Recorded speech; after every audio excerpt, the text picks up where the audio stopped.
Hello students, welcome to Paradigm Classes. Students, हम लोग vector algebra में वेक्टर मतलब मोशन इन प्लेन में वेक्टर पढ़ रहे थे और इसके हम क्वेश्चंस कि या स्केलर प्रोडक्ट ऑफ वेक्टर पढ़े थे और इसी का हम क्वेश्चन कर रहे थे। तो उसी क्वेश्चन को हम आगे कंटिन्यू करते हैं, कुछ और क्वेश्चन करते हैं। देखो, इसमें ऐसे लोडा में 33 नंबर का क्वेश्चन है जी। ठीक, example number 33। First question example number 33 ये दिया हुआ है, if mod vector a plus vector b is equal to mod vector a minus vector b, find the angle between vector a and vector b। मतलब दिया हुआ है if mod vector a plus vector b is equal to mod vector a minus vector b, तब कह रहा है कि then find angle between vector a and vector b। Vector a और वेक्टर b के बीच में एंगल। क्वेश्चन समझ में आया? क्वेश्चन क्या कह रहा है कि ये दिया हुआ कंडीशन, ये mod vector a plus vector b is equal to mod vector a minus vector b, then find out the angle between vector a and vector b। बात समझ में आया? अब चलो देखो, तो क्या करना है, हमको ये दिया है तो मान लेते हैं a और b के बीच में एंगल कितना है? थीटा है।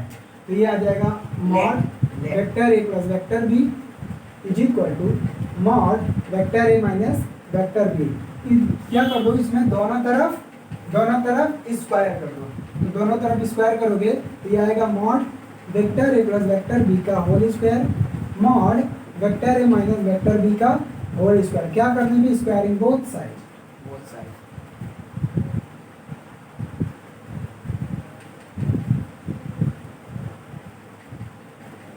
Squaring both sides. अब देखो क्या होगा, तो यहाँ पे स्क्वायर का मतलब कि हम बोले थे कि जब मॉड वेक्टर a का होल स्क्वायर है, इसको हम vector a dot vector a लिख सकते हैं, dot product of two similar vectors. तो बस यही बात यहाँ पे कर दो।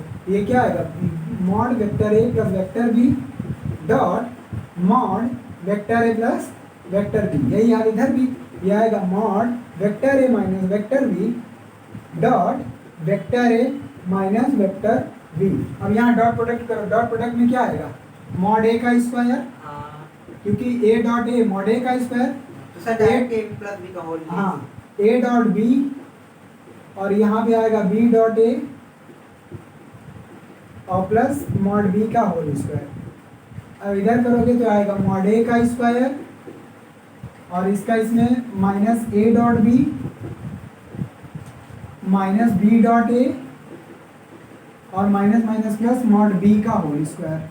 ठीक, अब देखो क्या होगा, मॉड a का स्क्वायर इसको लिख सकते हैं two mod a dot b और प्लस मॉड b का स्क्वायर, मॉड a का स्क्वायर यहाँ आएगा minus 2 times of vector a dot vector b। तो डायरेक्ट फार्मूला लिख लीजिए ना। हाँ, लेकिन उससे चलो ना। अब देखो क्या कैंसिल हुआ, मॉड a का स्क्वायर इधर है, मॉड a का स्क्वायर इधर है, कैंसिल।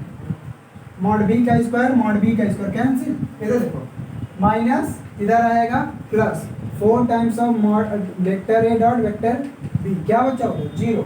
4 का इधर मल्टीप्लाई इधर जाएगा 0, तो vector a dot vector b और इन दोनों के बीच में अगर एंगल थीटा है तो ये आएगा mod a mod b cos theta is equal to 0। बात समझ में आ?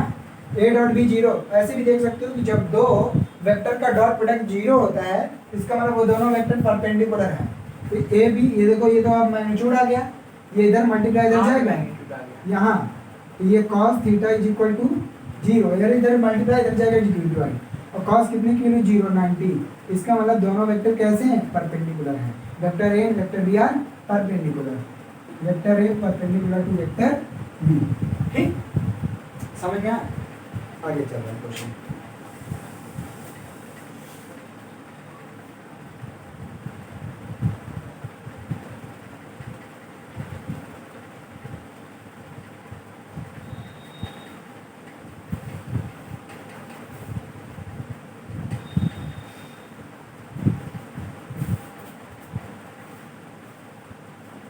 एग्जाम्पल नंबर, अच्छा एग्जाम्पल नंबर 34। इस टाइप का हम क्वेश्चन एक करवा चुके हैं, दैट वाज एग्जाम्पल नंबर 32 वो था। तो ये 34 एकदम वैसे ही है, कर देना। हम अगला क्वेश्चन चल रहे हैं। Yes, example number 35। Example number 35। अभी कितने क्वेश्चन हैं सर? 2-3 क्वेश्चन और कर लूँगा। एक क्वेश्चन है एनसीईआरटी का है इम्पोर्टेंट, बस 2 क्वेश्चन बड़े बड़े हैं दोनों, अच्छा क्वेश्चन दोनों एनसीईआरटी के, वही करूँगा। ठीक, अब देखो तो ये दिया, determine the angle which the vector A 505, vector A 550 J plus 5k ये दिया हुआ है। तो ये क्वेश्चन में कह रहा है determine the angles which the vector A makes with X Y Z axis. ये कह रहा है कि फाइंड आउट द एंगल। अच्छा, एक्स वाई जेड से कोई वेक्टर एक्स वाई जेड से एंगल बनाता था, हम उसको क्या मानते हैं? अल्फा बीटा गामा, यही ना। तो ये कह रहा है कि to find angle alpha beta gamma. Alpha किससे बनाता था? विद एक्स एक्सिस, ये वाई एक्सिस, और ये जेड एक्सिस से बनाता था एंगल। ठीक, कौन? ये वेक्टर जो है एक्स एक्सिस से अल्फा एंगल, वाई एक्सिस से बीटा एंगल, जेड एक्सिस से गामा एंगल। तब यही अल्फा बीटा गामा की वैल्यू बतानी है। बात समझ में? चलो देखो। अच्छा, किसी वेक्टर को vector A 5i plus 0j plus 5k ये है, इसको हम कैसे लिखते थे? इसको लिखते थे axi ayj azk, यही ना। इसका मतलब ax इज इक्वल टू क्या आ गया? 5, ay इज इक्वल टू क्या आ गया? 0, az इज इक्वल टू क्या आ गया? 5। ठीक, az इज इक्वल टू, ये सब का मैग्नीट्यूड है ना? हाँ, इनका मैग्नीट्यूड है, मतलब कि अलग अलग कंपोनेंट्स हैं उसके अलावा। ठीक, अब क्या काम करेंगे? हमको कॉस अल्फा कॉस बीटा ये सब निकालना है ना। कॉस अल्फा, तो cos alpha is equal to a x क्या लिखते थे? A x is equal to a cos alpha, याद है कि नहीं? और a y is equal to a cos beta. Rectangular वाले में? हाँ, उसमें कंपोनेंट के फॉर्म में नहीं लिखवाए, देखो पलट के। A z is equal to a cos gamma. इसका मतलब अगर कॉस अल्फा यहाँ से निकाला जाए, कॉस अल्फा, तो वो आएगा ए एक्स अपान ए का मतलब मैग्नीट्यूड ऑफ ए है, मॉड ए। ठीक, मॉड ए कर सकते हो, ए का मतलब मॉड ए, उसका मैग्नीट्यूड। ऐसे cos beta is equal to A Y upon mod A. Sir अब यहाँ मॉड कहाँ से आ गया? अब निकालना, ये फॉर्मूले में है ना। अरे ये मैग्नीट्यूड है तो इसका मॉड ही लिख सकते हो लो। हाँ। वही, चाहे ए अकेले लिखोगे तब भी मॉड ही समझा जाता है। कहाँ से आ गया? Gamma a z upon mod a. बात समझ में आ? अब देख रहे हो इसमें a x a Y A z इन सब की वैल्यू पता है, लेकिन मॉड ए की वैल्यू नहीं ना। तो मॉड ए की वैल्यू यहाँ से तो निकाल सकते हैं ना। मॉड ए क्या होगा? अंडर रूट ए एक्स का स्क्वायर प्लस ए वाई का स्क्वायर प्लस ए जेड का स्क्वायर। ये नहीं पढ़े हो? ए एक्स स्क्वायर ए वाई स्क्वायर ए जेड स्क्वायर। तो ये आ जाएगा ए एक्स क्या है? 5 का स्क्वायर प्लस ए वाई 0 का स्क्वायर प्लस 5 का स्क्वायर। 5 का स्क्वायर 25 प्लस 25 आ गया कितना? 50, रूट में 50 का मतलब 25 इंटू 2, 25 का स्क्वायर हो जाएगा 5 रूट 2। तो यहाँ पे पुट कर दो मॉड ए, सब की वैल्यू पुट करो। चलो यहाँ रखो, अलग से निकाल दो, यहाँ रखो। चलो कॉस अल्फा ए एक्स अपान मॉड ए, ए एक्स की वैल्यू कितनी है? 5 अपान मॉड ए की वैल्यू 5 रूट 2। तो 5 कैंसिल, 1 अपान रूट 2। और यहाँ से आ गया कॉस कितने की value? 1 upon root 2, 45 implies alpha 45 आ गया। अरे ये देखो ए एक्स की वैल्यू 5 और मॉड ए की वैल्यू ये। ऐसे कॉस बीटा ए वाई है 0 और मॉड ए 5 रूट 2, ये आ गया 0। और ये यहाँ पे बीटा, इसका मतलब cos 90 की वैल्यू बीटा होती है, cos 90 की वैल्यू 0, इसका मतलब बीटा 90 आ गया। ठीक, मतलब वाई एक्सिस से 90 डिग्री का एंगल बना रहा है। Gamma cos gamma A Y A Z भी 5 है अपान 5 रूट 2। फिर से ये कट गया 1 अपान रूट 2 और cos कितने की वैल्यू? 1 upon root 2, 45। इसका मतलब एक्स एक्सिस से 45, वाई एक्सिस से 90 और जेड एक्सिस से 45 डिग्री का एंगल ये वेक्टर बना रहा है। ठीक, अच्छा क्वेश्चन था। देखिए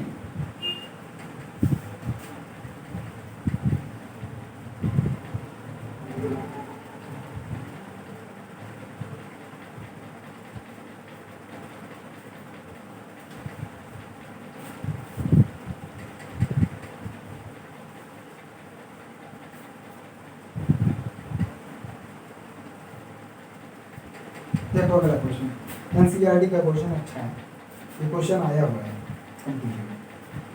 If unit vectors a unit vector and b unit vector are inclined at angle theta, then prove that mod में a unit vector minus b unit vector is equal to 2 sin theta by 2।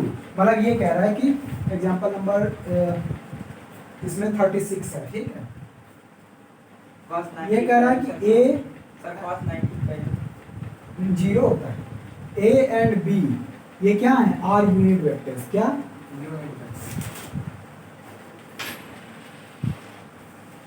Are unit vectors, ठीक। तो ये कह रहा है कि ये unit vector है और इन दोनों यूनिट वेक्टर के बीच में एंगल थीटा है, and angle between A unit vector and B unit vector is theta. तो ये कह रहा है कि टू प्रूव दैट मॉड में ए unit vector minus B unit vector is equal to 1 by a by 2, क्या 2 sine theta by 2 sine theta by 2, ये proof करना है, ठीक। समझ में आया क्वेश्चन पहले समझो। देखो क्या दिया, कह रहा है कि a unit vector a cap लगा है ना, a cap and b cap are unit vectors and theta be the angle between A unit vector and B unit vector, then prove that mod a unit vector minus B unit vector is equal to 2 sin theta by 2, ये prove करना है। अब देखो जो दिया है ना उसके हिसाब से पहले आप समझो क्या और क्लू दिया। जब ए और बी यूनिट वेक्टर दिया है इसका मतलब ये हुआ कि इन दोनों का मॉड 1 है, तो सबसे पहले वही लिख लो कि ए और ये बी, क्योंकि ये दोनों यूनिट वेक्टर है इनका मैग्नीट्यूड 1 आ जाएगा, ठीक। अब देखो, अब हमको इन दोनों के बीच में एंगल निकालना है, एंगल मतलब डॉट प्रोडक्ट आना चाहिए ए और बी के बीच में, तो वो कहाँ से आएगा, ए माइनस बी है। अब इसको हमको ये प्रूफ करना है, क्या काम कर दो, इसी का स्क्वायर लिख दो और इसका स्क्वायर लिखोगे तो आएगा ए माइनस बी का dot product A minus B का, इनके साथ क्या कर दो डॉट प्रोडक्ट। अब चलो ये क्या आएगा ए डॉट ए, तो मतलब ए यूनिट वेक्टर का डॉट प्रोडक्ट करोगे तो इसका स्क्वायर, इसका इसके साथ करोगे तो minus A unit vector dot B unit vector minus B unit vector dot A unit vector और प्लस बी यूनिट वेक्टर का मॉड का स्क्वायर, ठीक। अब क्योंकि ये दोनों यूनिट वेक्टर हैं तो इनका मैग्नीट्यूड क्या है 1 है, यहाँ 1 रख दो, माइनस यहाँ तो 2 a unit vector dot B unit vector लिख सकते हैं, ये भी 1 रख दो। इतना बात समझ में आया। अब देखो ये क्या आएगा 1 प्लस 1 2 और माइनस 2 और मान लेते हैं इन दोनों के बीच में एंगल थीटा है, तो ये आएगा मॉड में ए यूनिट वेक्टर मॉड में B unit vector cos theta. इतना बात समझ में आया।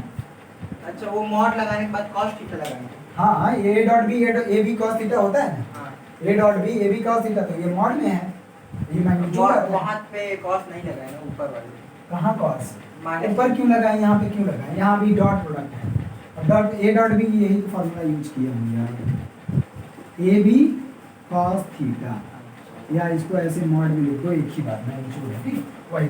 अब देख क्योंकि ये यूनिट वेक्टर से इनका मैग्नीट्यूड 1 है, तो 2 माइनस 2 ये दोनों 1 हो जाएगा, 1 1 जा 1 2 1 जा 2 कॉस थीटा। बात समझ में आया। अब देखो क्या होगा, यहाँ से 2 कॉमन कर लो, 1 माइनस कॉस थीटा, ठीक, 2 यहाँ से कॉमन कर लिया। अब कॉस थीटा का एक फार्मूला होता है साइन के टर्म में, क्या होता है साइन, क्योंकि साइन प्रूफ करना है साइन के टर्म में ना, तो कॉस थीटा का फार्मूला होगा 1 माइनस, यहाँ बड़ा वाला ब्रैकेट लगा दो, ये 1 और कॉस थीटा के बराबर 1 minus 2 sine square theta by 2, ये आ गया। अब देखो तो क्या आएगा 2 1 से 1 कैंसिल आउट हो जाएगा, minus minus plus 2 sine square theta by 2, 1 से 1 कैंसिल, ये आ गया 2 2 जा 4 साइन स्क्वायर थीटा बाई 2। ये फार्मूला याद आ रहा है कि नहीं है, cos theta is equal to 1 minus 2 sine square theta by 2।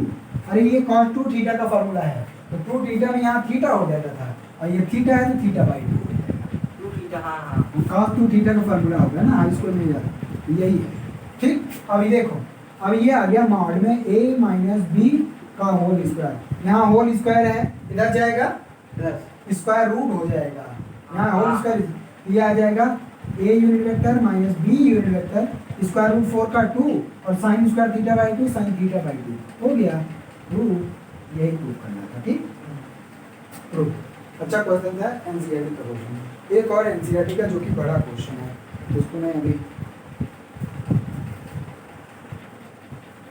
चलो देखो बताओ।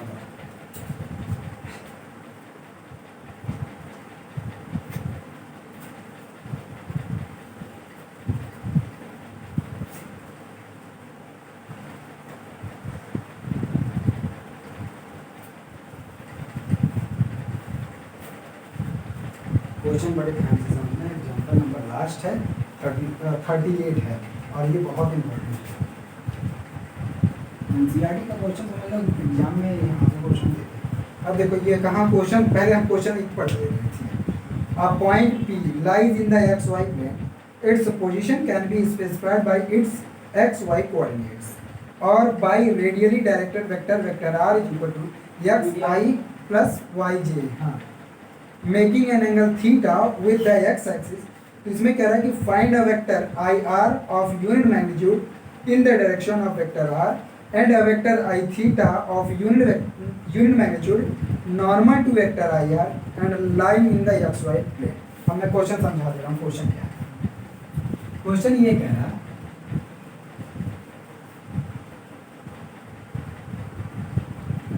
रहा है एक्स वाई प्लेन में एक पॉइंट P है, लाइन कर रहा है पॉइंट P। ये कह रहा है पॉइंट P, तो इसको एक्स वाई से ऐसे डिनोट करेंगे कि P एक्स वाई प्लेन में है। ये कह रहा है कि इस वेक्टर को, इसके जो पोजीशन वेक्टर है उसको हम पोजीशन वेक्टर को वेक्टर R से रिप्रेजेंट कर सकते हैं। किससे? R से। तो ये कह रहा है, सबसे पहले कह रहा है ये point P lies in X Y plane, it's position can be specified by its X Y coordinate. या तो इसके एक्स वाई कोऑर्डिनेट से, या तो इसका जो रेडियल वेक्टर और by radially directed vector R। और वेक्टर R को एक्स वाई के टर्म में लिखेंगे, क्या लिखेंगे बोलो? तो वेक्टर R को लिखेंगे एक्स आई प्लस वाई जे। पोजिशन वेक्टर लिखवाया था, यही था ना। या तो अगर रेडियली वेक्टर के फॉर्म में लिखो तो ऐसे, या तो कोऑर्डिनेट के फॉर्म में लिखो तो एक्स वाई। ठीक, ये कह रहा है आप ऐसे इस पॉइंट को रिप्रेजेंट कर सकते हो। अच्छा, ये एंगल बना रहा है एक्स एक्सिस थीटा, ये भी क्वेश्चन में दे रखा है कि making an angle theta with the x axis. उसके बाद कह रहा है अब इसमें पता करना है to find vector I R. क्या? ये भी एक वेक्टर है आई आर। आई आर क्या है? In the direction of vector R, in the vector I R of unit magnitude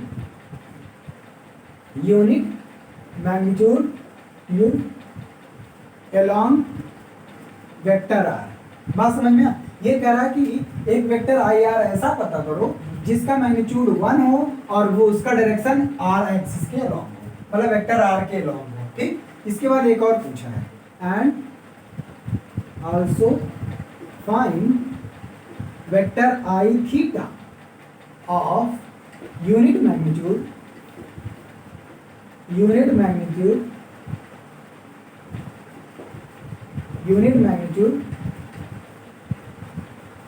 perpendicular या नॉर्मल लिखते हैं इसको, normal to vector I R. इसका मतलब दो वेक्टर। अब क्वेश्चन एक बार फिर सुनो।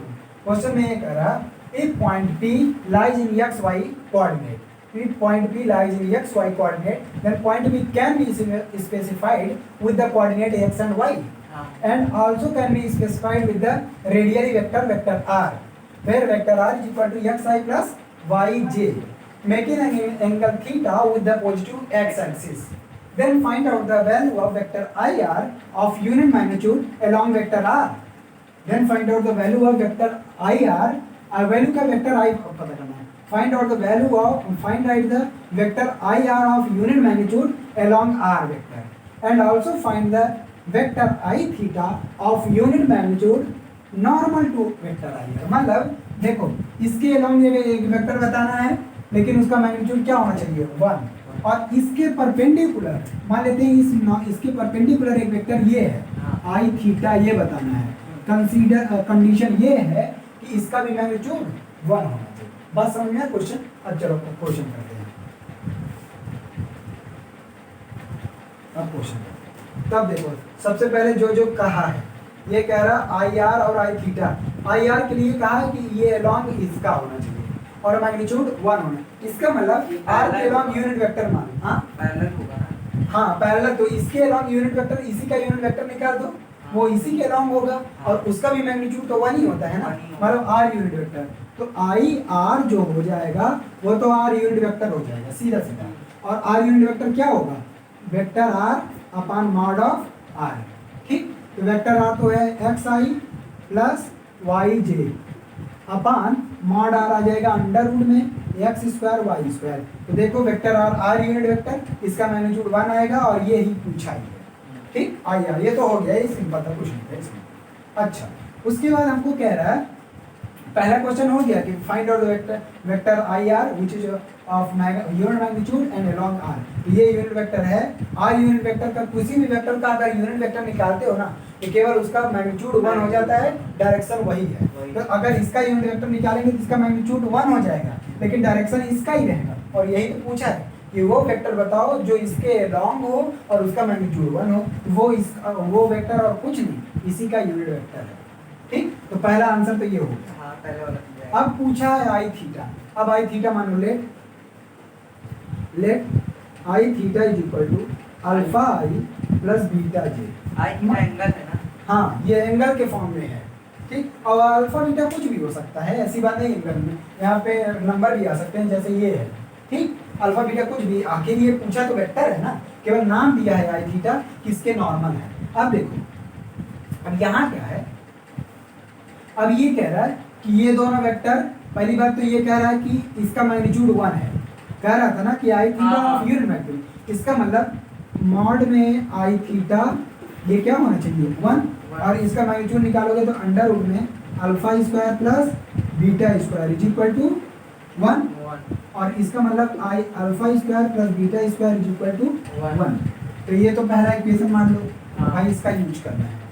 ठीक, अब उसके बाद कह रहा है, अब ये कह रहा है कि ये दोनों कैसे हैं, नॉर्मल, क्योंकि यहाँ पूछे कहा ही क्वेश्चन में also find I theta of unit magnitude normal to I R, मतलब ये नॉर्मल का मतलब होता है परपेंडिकुलर, ये दोनों नॉर्मल। अब जब दो वेक्टर परपेंडिकुलर होते हैं तो उनका डॉट प्रोडक्ट 0, तो बस इनका डॉट प्रोडक्ट कर दो 0।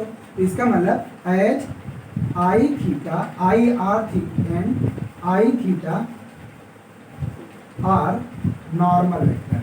कैसे हैं, नॉर्मल, नॉर्मल का मतलब 90 डिग्री के बीच एंगल है। तो I unit vector R dot I unit vector theta is equal to 0। बात समझना है, आई और आई नॉर्मल का मतलब परपेंडिकुलर ही होता है, और जब दो वेक्टर परपेंडिकुलर होते हैं तो उनका डॉट प्रोडक्ट 0 होता है।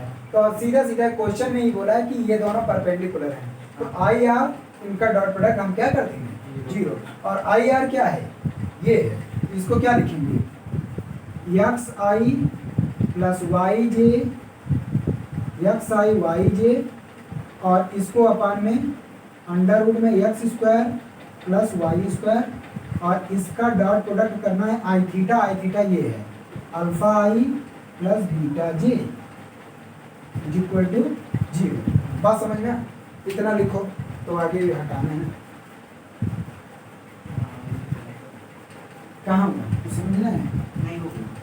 देखो हम क्या काम करेंगे, इसका डॉट प्रोडक्ट इसमें करेंगे, इसका डॉट प्रोडक्ट इसमें करेंगे, तो ये आएगा, इसको हटा दे क्या, यहाँ का देखो, यहाँ पे हो जाना चाहिए, ये इक्वेशन फर्स्ट है।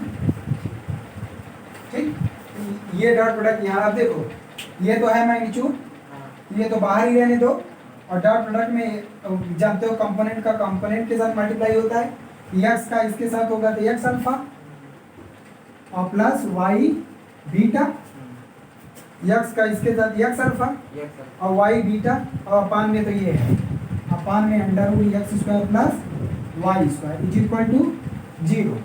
ठीक, अब देखो अब क्या है, अब यहाँ पे देखो, अब हम क्योंकि ये दिया है एंगल इनके बीच में, ये वेक्टर जो है एक्स एक्सिस के साथ एंगल थीटा बना रहा है, इसका मतलब हम एक्स को लिख सकते हैं मॉड आर कॉस थीटा, बोलो इसको एक्स एक्सिस को, हाँ दिखाए ना, x is equal to r cos theta और y is equal to r sine theta.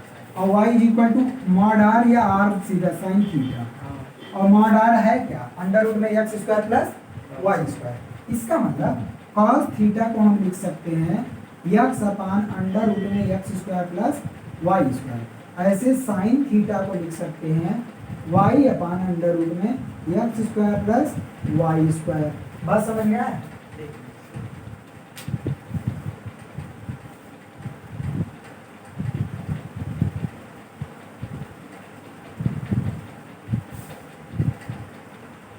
चलो देखो, तो अब इसको हमको हटाना पड़ेगा। यहाँ तक समझ में आया?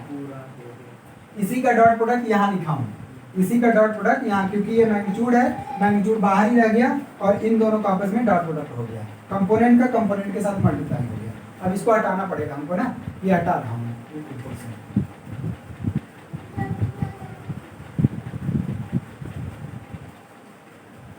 ये वाला अभी बताना है, इसका यूज होगा, है ना। अब देखो, तो हमारे पास अब हम क्या लिख सकते हैं, एक्स अपान मॉड में x square plus Y square के स्थान पे कॉस थीटा और वाई अपान इतना साइन थीटा, यहाँ पुट कर दो। X alpha upon under root में x square plus Y square है ना ये, plus y upon under root में x square plus Y square beta is equal to 0। बोलो, इसी को क्या किया, इसी को अलग अलग कर दिया। अब एक्स अपान इतने को हम लिख सकते हैं कॉस थीटा, क्या लिख सकते हैं, अल्फा कॉस थीटा, और इसको beta sine theta is equal to 0। अब इसको इधर लेके जाओ तो ये आएगा alpha cos theta is equal to minus beta sine theta. तो अल्फा अपान बीटा आ जाएगा alpha upon beta minus sine theta upon cos theta. इतना बात समझ में आया कि नहीं? Alpha upon beta is equal to minus sine theta upon cos theta. अब देखो, हमको और क्या पता है, हमको ये पता है कि अल्फा स्क्वायर और plus beta square is equal to 1। अभी इसके पहले एक इक्वेशन बनाया था ना, alpha square plus beta square 1। यहाँ से क्या काम कर दो, बीटा स्क्वायर से या तो डिवाइड कर दो, या तो alpha is equal to beta times इतना लिख दो। बीटा स्क्वायर से डिवाइड कर दो, या तो alpha is equal to beta times इतना लिख दो। ऐसे यहाँ से देखो, alpha is equal to minus beta times sine theta upon cos theta, sine theta upon cos theta, यहाँ लिख दो। नहीं समझ में आया? आगे आगे। अब देखो, अच्छा ये इक्वेशन ही ऐसे सेटिस्फाई करवा दो, अगर नहीं आया तो ऐसे सेटिस्फाई करो, सीधा सीधा। अल्फा स्क्वायर बीटा स्क्वायर, यहाँ alpha square plus beta square is equal to 1 दिया है, और अगर अल्फा के बराबर साइन थीटा मान ले प्लस माइनस साइन थीटा या जो भी स्क्वायर कर रहे हैं, और प्लस बीटा के बराबर कॉस थीटा मान लें, तो ये आ जाएगा ना कि sign square theta plus cos square theta 1 होता भी है, और इक्वेशन से भी हो जा रहा है। अब नहीं समझ में आ रहा तो रुको, इधर में करवा दिया, इतना ये लिखे हो ना।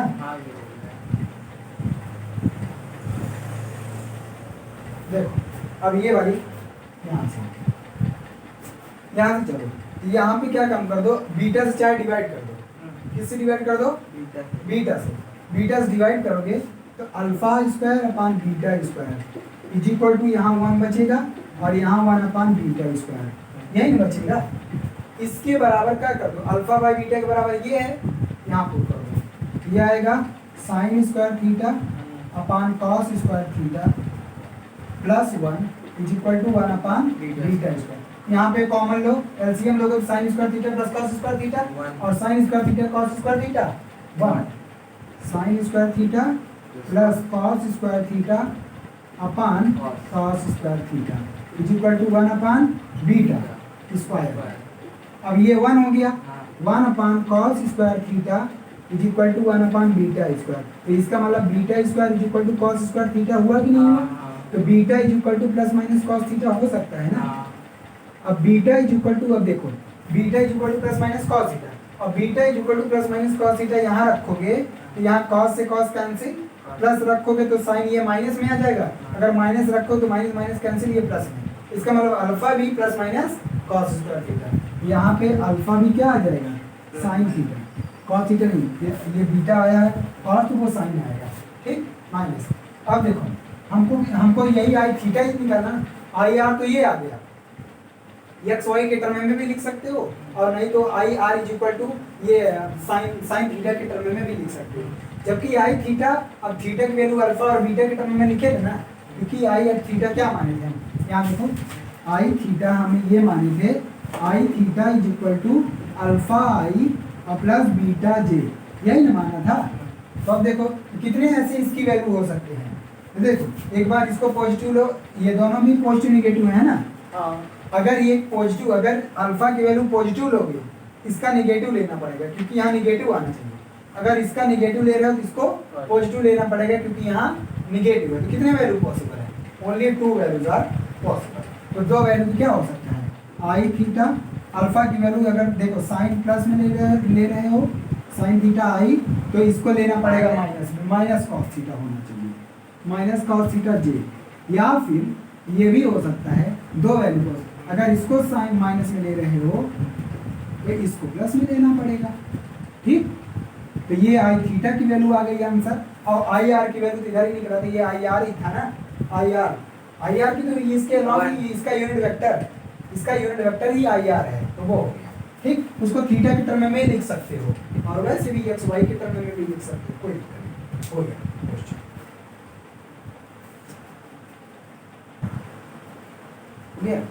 अब चलो देखो, तो ये खत्म हो गया, इसके क्वेश्चन एक्सरसाइज के करना अपने से, ठीक। नहीं आएगा तो हम आगे बताएंगे।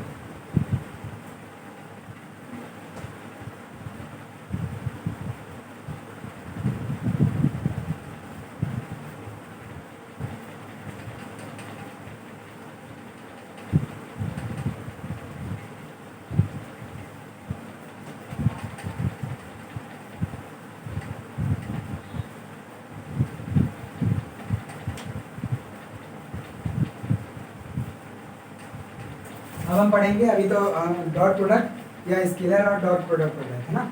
अब वेक्टर प्रोडक्ट या cross product, vector product of 2 vector, और या इसी को क्रॉस प्रोडक्ट भी बोलते हैं, ठीक।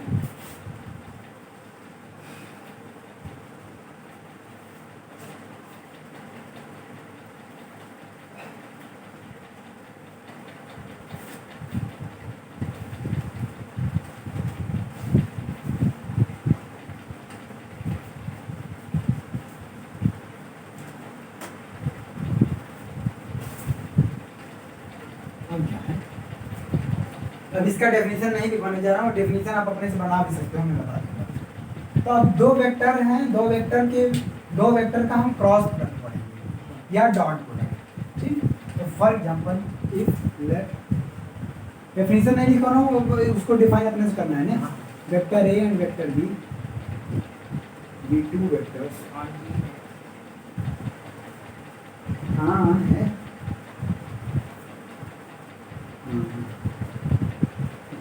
चलो vector A and vector B भी 2 वेक्टर्स हैविंग थीटा एंगल या मेकिंग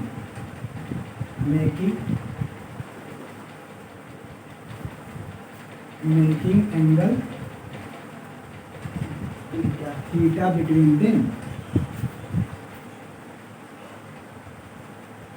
ठीक। 2 vector, vector A and vector B है, ये वेक्टर ए है, ये vector B,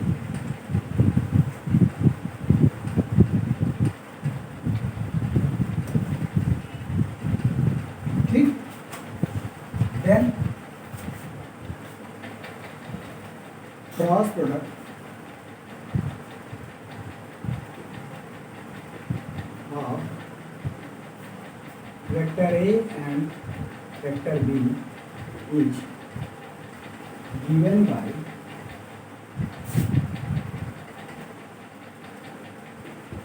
vector A cross vector B mod A mod B sin theta theta,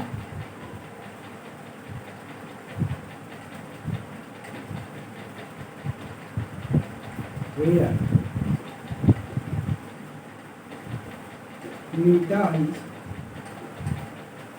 angle unit vector, theta is unit vector perpendicular perpendicular to both the vector.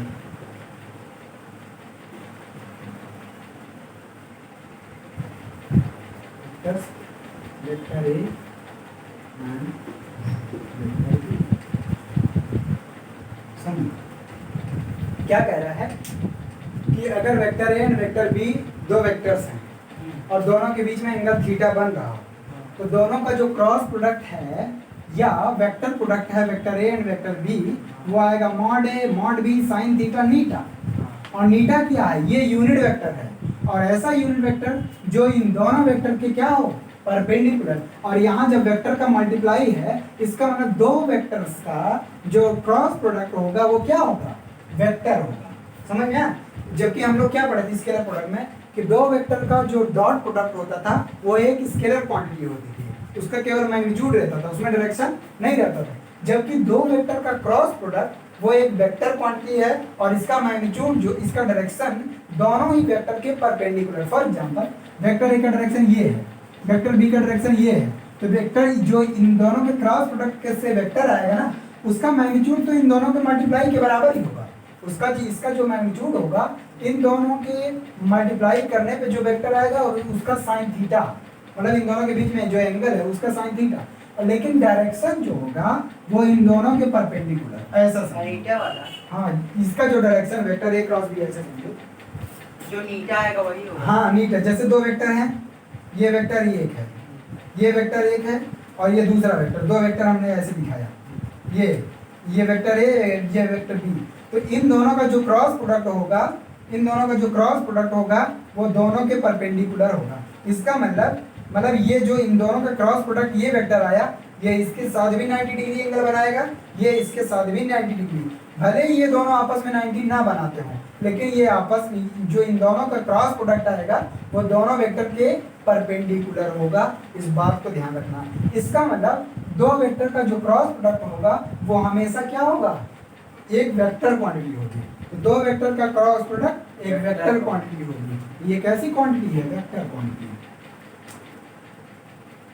ठीक, इस बात का ध्यान रखना। और जबकि इसका direction perpendicular to both the vector vector A and B. अगर बताना होगा कि कैसे हम पता करेंगे तो डायरेक्शन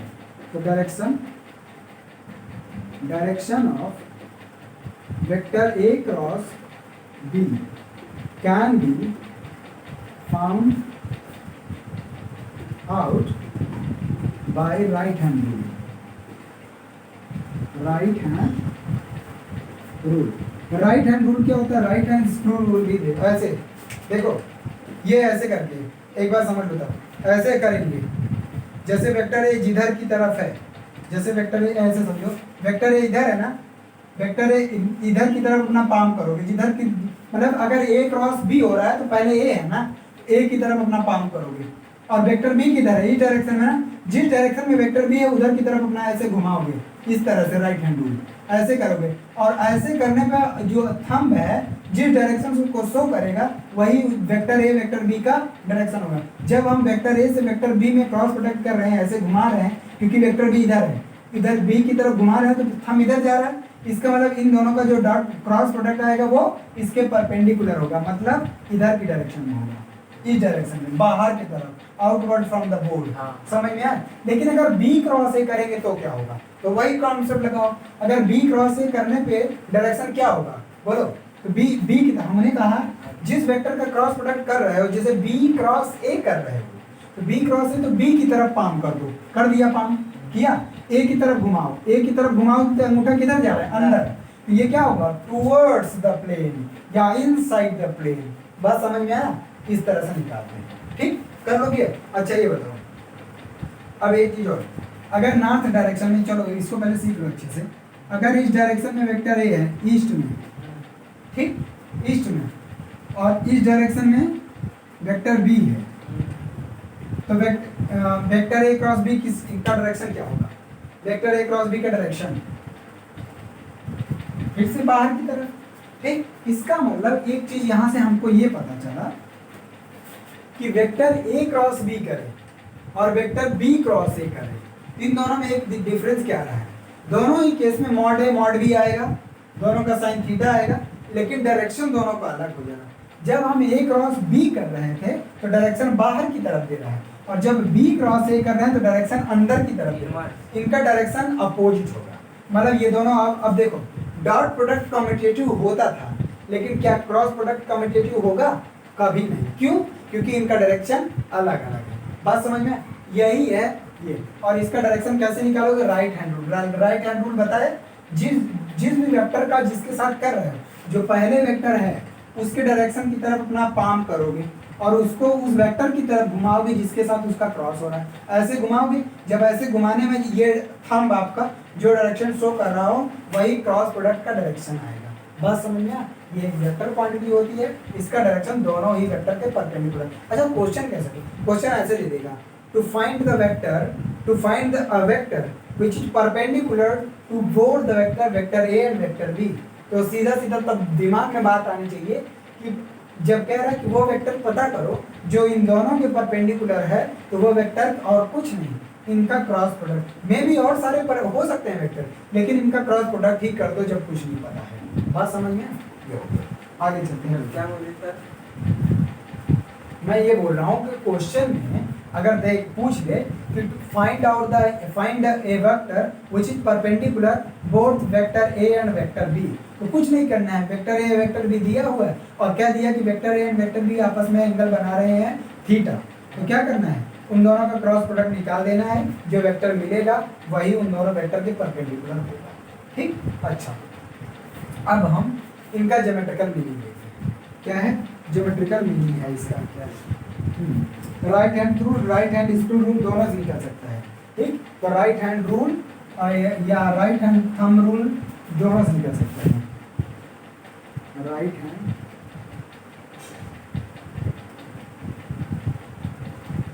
स्क्रू, नहीं सर, लेफ्ट हैंड वाला कर देगा। राइट हैंड स्क्रू रूल कह रहा हूँ। रूल स्क्रू ऐसे घुमाते हो ना, ऐसे ऐसे वो, और right hand thumb rule, thumb का ये वाला ऐसे। ठीक? अरे स्क्रू ऐसे पकड़ के घुमाते हैं ना, जिधर की तरफ, मतलब स्क्रू उधर की तरफ घुमाओ जिधर की तरफ दूसरा वाला वेक्टर है, एक की तरफ हाथ करो, उधर की तरफ घुमाओ जिधर की तरफ, और अंगूठा आपका जिधर शो करे। ठीक? तो राइट हैंड स्क्रू रूल और राइट हैंड थंब रूल दोनों से निकल सकते हैं।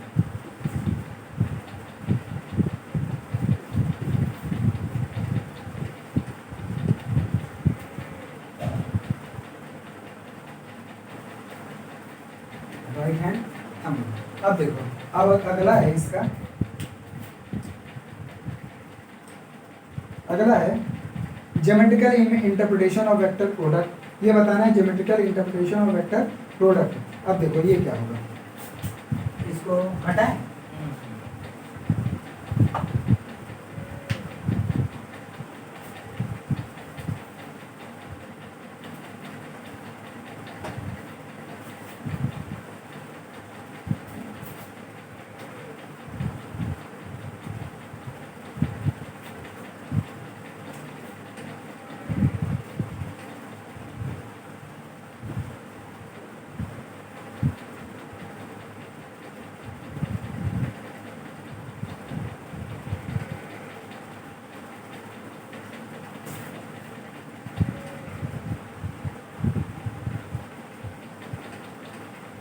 Geometrical interpretation of vector product. ठीक? अब क्या समझेंगे कि आखिर इनका ज्योमेट्रिकली मतलब क्या है। तो अभी अभी देखा कि मान लेते हैं vector A and vector B के बीच में एंगल थीटा बन रहा है ना।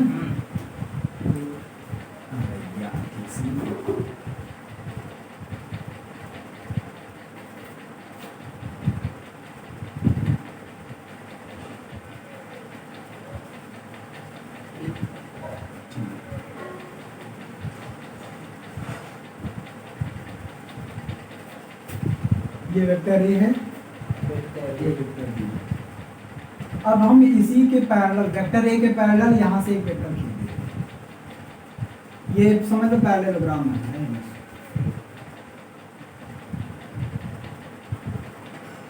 ये यहाँ पे P लिख देते हैं, P Q R। ठीक? इसमें क्या है, OP पर OP parallel to RQ vector, ये वाला RQ, ये इसके पैरेलल है आपस में। और ये इस वेक्टर बी के पैरेलल है, या कर दो वेक्टर ए और P Q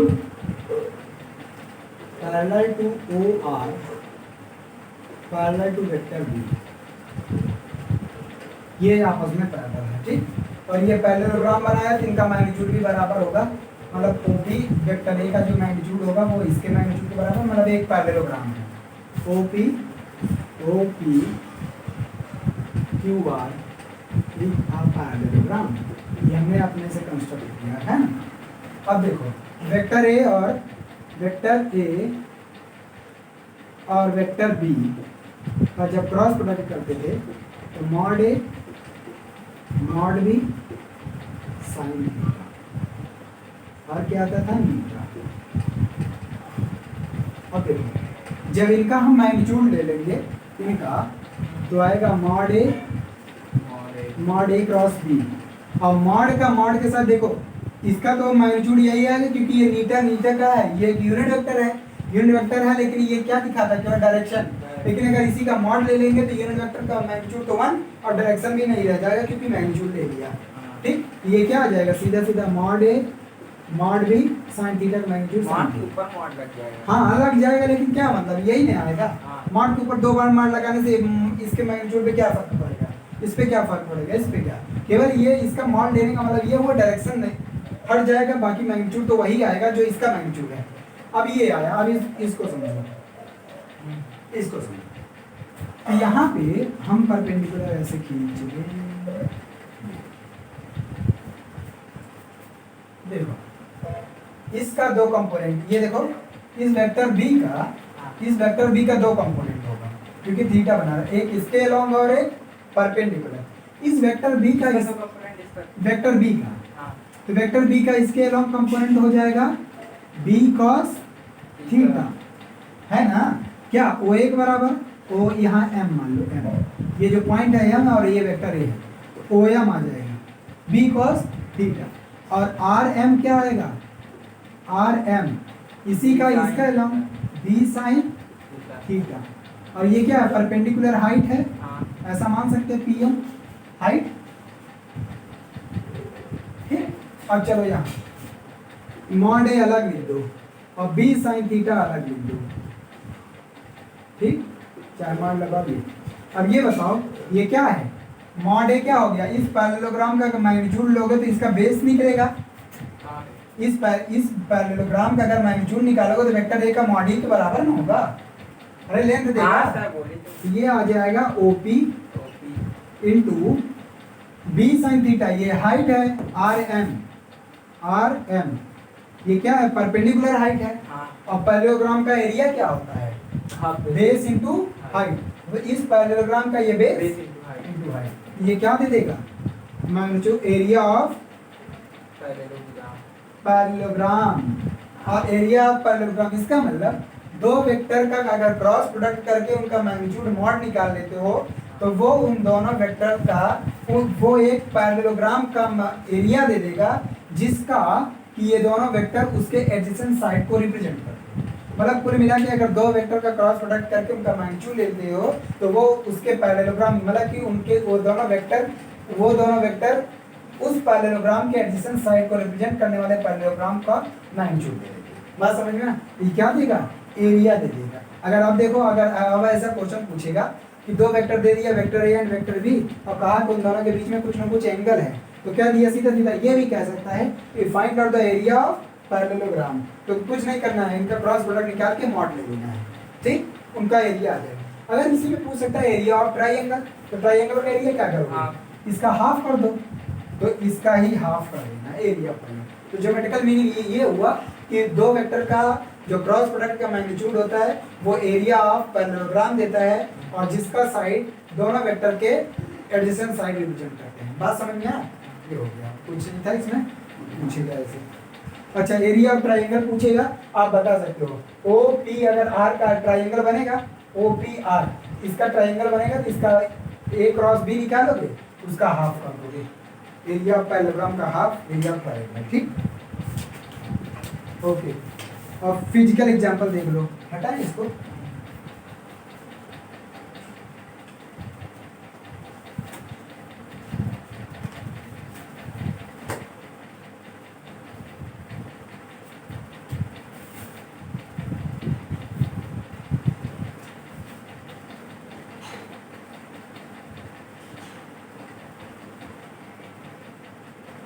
physical example of cross product.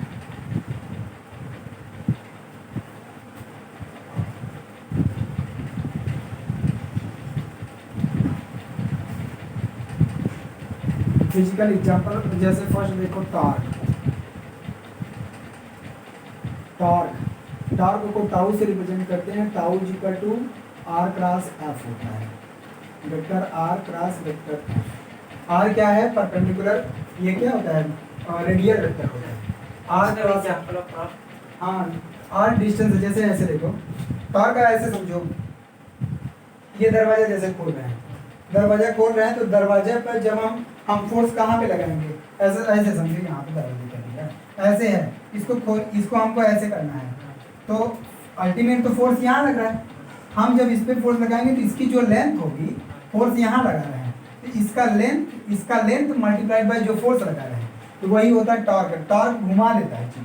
हाँ। सिंपल फोर्स जो होता है, लीनियर फोर्स, वो बॉडी में मोशन ला देता है, लेकिन जो टॉर्क होता है, टॉर्क रोटेशनल मोशन में ही टॉर्क काम करता है। जैसे फोर्स लीनियर मोशन में काम करता है, वैसे रोटेशनल मोशन में या सर्कुलर मोशन में टॉर्क काम करता है। तो इसको अगर घुमाना है ऐसे, तो ये क्या करेगा? टॉर्क लग गया।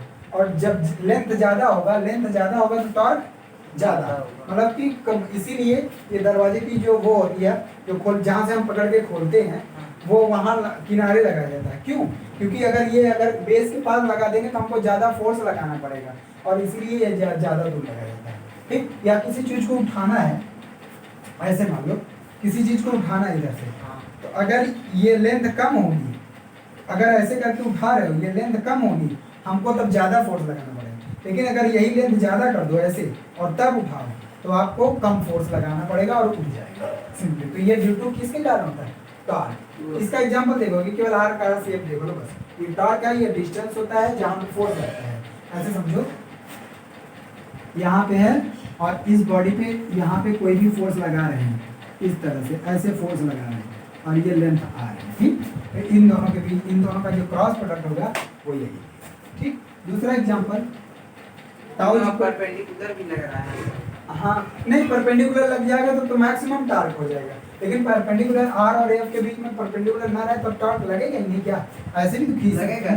तो परपेंडिकुलर लगेगा तो वही मैक्सिमम टॉर्क हो जाएगा, क्योंकि आर एफ क्रॉस प्रोडक्ट में डॉट उनका होता है आर एफ साइन थीटा हो जाएगा, और थीटा क्या हो जाएगा? अगर 90 डिग्री हो गया तो मैक्सिमम टॉर्क आ जाएगा। ठीक? मतलब ये पॉइंट ऑफ रोटेशन है जहाँ से कोई चीज़ मूव कर जाती है। दूसरा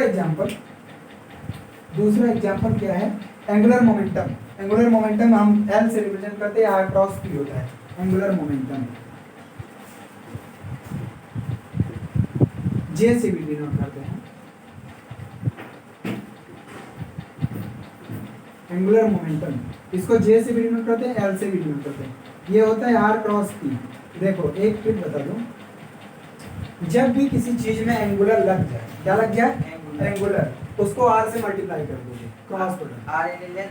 हाँ, आर मतलब ये परपेंडिकुलर डिस्टेंस, क्योंकि मोमेंटम एंगुलर का मतलब कि रोटेशनल मोशन हो रहा है या सर्कुलर मोशन हो रहा है, उसका रेडियस होगा, कुछ ना कुछ मोशन करेगा, तो उसमें आर का मल्टीप्लाई कर दो। एंगुलर मोमेंटम कहा तो मोमेंटम क्या होता है? पी, इसमें आर का क्रॉस प्रोडक्ट। यहाँ पे टॉर्क कहा, टॉर्क, तो एक टॉर्क मतलब एक तरह का फोर्स है, इसका मतलब फोर्स का मल्टीप्लाई इसमें कर दो, क्रॉस प्रोडक्ट। ठीक? तो ये भी क्या है? क्रॉस प्रोडक्ट का एग्जांपल और है। ये जो जैसे एंगुलर मोमेंटम होता है, हाँ। एंगुलर मोमेंटम में ये जो आर है, ये क्या है? रेडियस की लेंथ? अरे ये एंगुलर मोमेंटम ही है।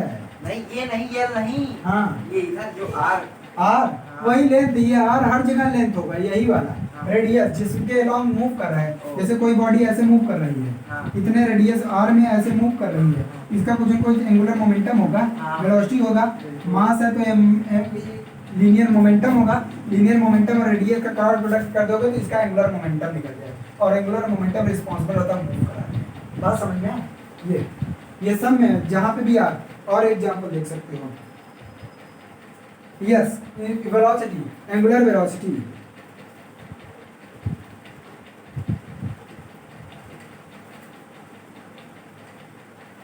अब एंगुलर वेलोसिटी का थोड़ा यहाँ कॉन्सेप्ट दूसरा, v equal to r omega, मतलब vector v equal to omega cross r. यहाँ पे ये जबकि एंगुलर मोमेंट वेलोसिटी है, ये एंगुलर वेलोसिटी है, लेकिन यहाँ पे उल्टा हो गया, ये लीनियर वेलोसिटी। अभी तक क्या होता था, आर का क्रॉस प्रोडक्ट लीनियर में होता था, लीनियर मोमेंटम, लीनियर फोर्स, लेकिन यहाँ पे एंगुलर वेलोसिटी का ही मल्टीप्लाई आर में हो गया, जो कि लीनियर वेलोसिटी दिया। सर एंगुलर वेलोसिटी जो आप निकाले, कहाँ निकाले, ये मोमेंटम था। नहीं ये angular velocity equal to angular velocity नहीं नहीं नहीं, ये एंगुलर वेलोसिटी यहाँ है, ये लीनियर वेलोसिटी होता है। इसमें तो लीनियर भी हो जाएगा। हाँ लीनियर, लेकिन एंगुलर वेलोसिटी यहाँ से मिला ना।